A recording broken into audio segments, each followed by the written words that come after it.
des amal ñu ni ko moom na veiller sur les résultats parce que jëf bu joxewul résultat jaratu ko nit ñi nag xàmme wu ñu yitte ak yëngu yëngu mooy nit ki nga xam ni foo wàññeeku gis ko mais li muy dox yépp du la mën a woon résultat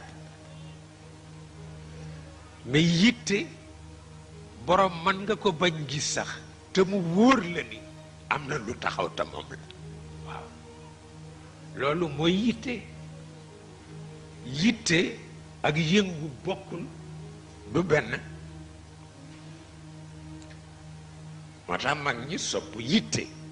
waaw ndax dafa aju ci ruux waaw wante yëngu moom dafa aju ci tendance yi rek waaw bu ko defee kenn dootul dégg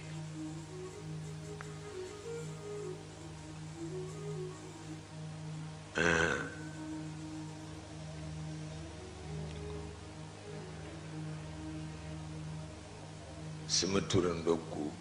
ku soppoon yitte la am na benn bayt bu mu daan faral di wax parce que bayt bu ko neexoon la mooy lahu himamun la muntaha li kibaariha wa himmatuhu sughra ajallu min ad-dahr sama turandoo ne balaa sopp kilifa ba te kilifa ga amee yitte yoo xam ni ya ca rëy kenn mënu ko natt waaye ba ca gën a tuuti not na jamono